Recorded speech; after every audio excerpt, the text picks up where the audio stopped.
It was just after sunrise when a black luxury sedan rolled into the cracked driveway of the smallest house on the street. The woman who stepped out was one of the richest people in America, a billionaire whose face appeared on magazine covers and business broadcasts around the world. She stood silently at the faded front door of a struggling single father who could barely afford groceries. When he finally opened the door, holding his young daughter in one arm, the billionaire's eyes filled with tears before she whispered the words that would change both of their lives forever. She hadn't come to buy the house. She hadn't come to offer charity.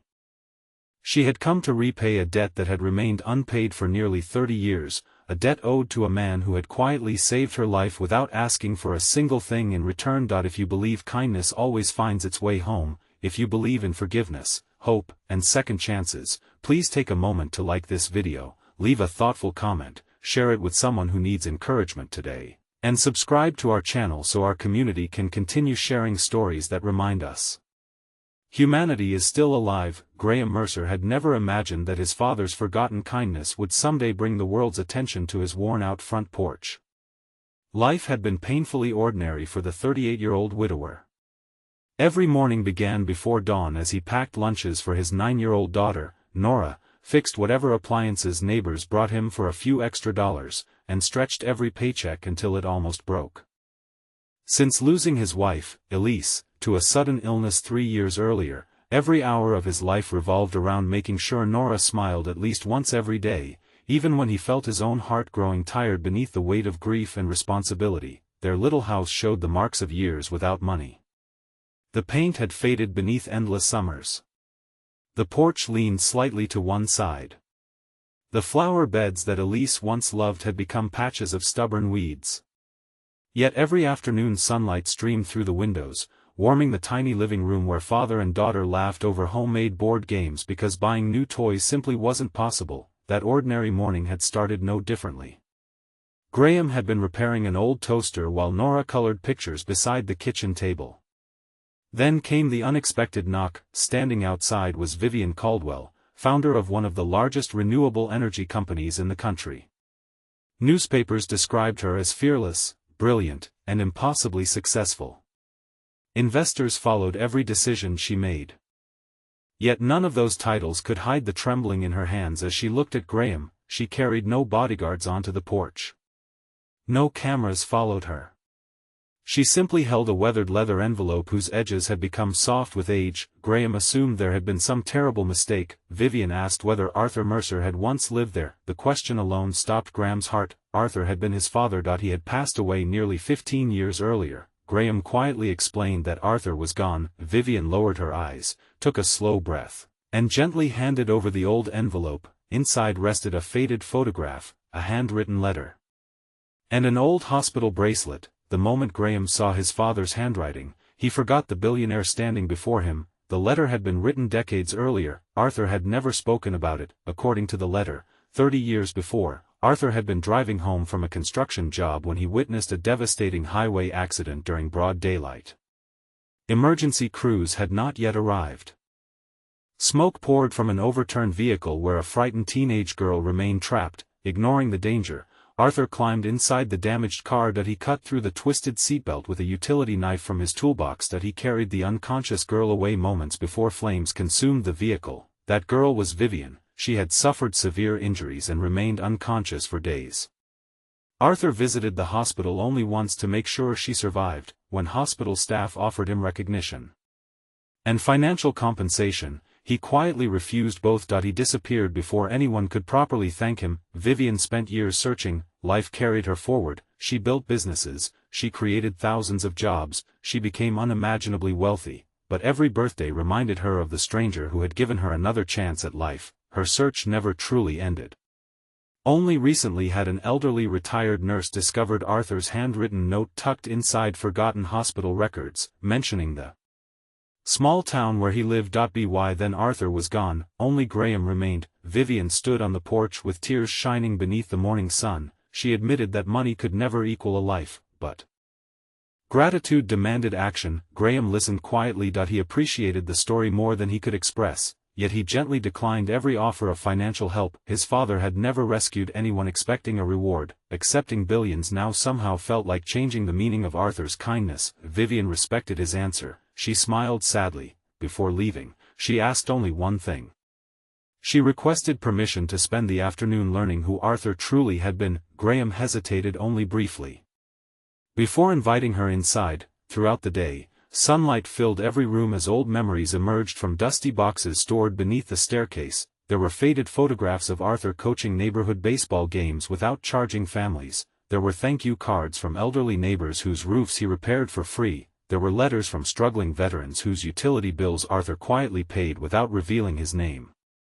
Vivian realized the highway rescue had never been an extraordinary act for Arthur. It had simply been another ordinary Tuesday in a life devoted to helping others. Nora listened with wide eyes. She had known her grandfather only through stories. Now she discovered he had been a hero far beyond their family. Vivian watched Graham carefully. Despite endless hardships, he carried the same quiet compassion as Arthur. Whenever Nora spoke, Graham listened completely. Whenever she laughed, his tired face brightened. The billionaire suddenly understood something priceless. Arthur's greatest legacy had never been the life he saved. It had been the son he raised. Before leaving, Vivian thanked them again. She made no promises. She respected Graham's refusal. The black sedan disappeared beneath the bright afternoon sky. Life returned to normal. Or so Graham believed. Weeks passed. One sunny afternoon the local elementary school principal invited Graham to campus. He worried Nora had gotten into trouble. Instead, the principal showed him paperwork announcing a completely anonymous donation had renovated the aging school library, upgraded classrooms, funded music lessons, and created scholarships for every child who couldn't afford educational supplies. The only condition attached to the donation was that the building be named after Arthur Mercer. No mention appeared of Vivian Caldwell. No press conference followed. No interviews. No publicity. Graham smiled through tears. His father would have approved. Months later another surprise arrived. The small repair shop Graham rented suddenly informed him that someone had purchased the entire property and reduced his monthly rent to $1 symbolic per year. Again, the paperwork listed only anonymous ownership. Graham suspected the truth but said nothing. Then the neighborhood itself began changing. A free medical clinic opened nearby. An affordable childcare center welcomed working parents. A community garden replaced an abandoned lot. Senior citizens received free home maintenance. Every project quietly honored Arthur's belief that helping one person could eventually help hundreds. Reporters eventually uncovered the mysterious benefactor. News spread nationwide. Everyone expected Vivian to describe herself as generous. Instead, during a daytime charity event, she spoke only about Arthur. She explained that true wealth was measured not by bank accounts but by lives transformed through compassion. Millions watched. Countless people began performing small acts of kindness inspired by one construction worker whose name few had known before. Graham received thousands of letters. Some contained stories from strangers who decided to forgive family members. Others described volunteers serving homeless shelters or donating blood because Arthur's story reminded them that one decision could echo across generations. Graham understood then that his father had never truly disappeared. Kindness had preserved him. Nearly a year after that unforgettable knock, Vivian visited again under warm afternoon sunshine.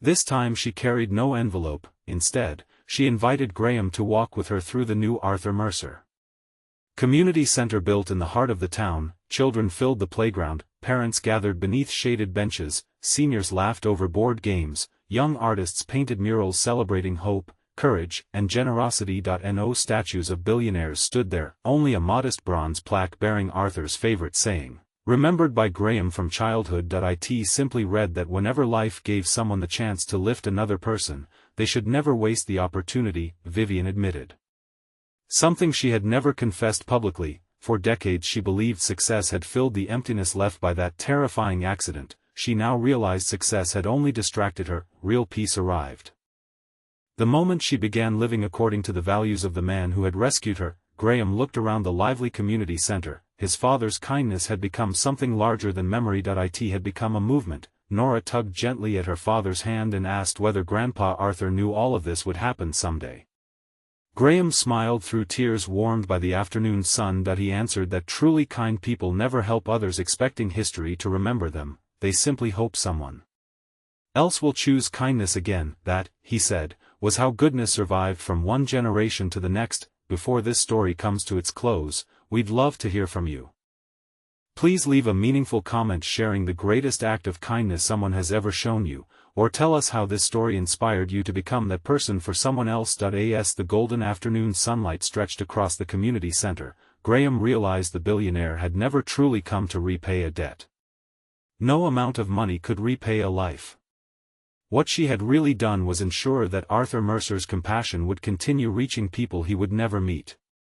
The struggling single father who once believed he had inherited nothing of great value discovered he had received the richest inheritance imaginable, a legacy of quiet goodness that inspired countless hearts. Vivian found freedom not through another successful business deal but through gratitude finally expressed. Nora grew up understanding that true heroes often live in ordinary houses, wear worn-out work boots, and perform extraordinary acts without expecting applause. And somewhere within every person who heard Arthur's story, another seed of kindness was planted, ready to bloom when someone needed hope the most. If this story touched your heart, please like this video, leave a meaningful comment, share it with someone who needs hope today, and subscribe to our channel so you never miss another emotional journey. Remember, the smallest act of kindness you choose today may become the miracle someone remembers for the rest of their life.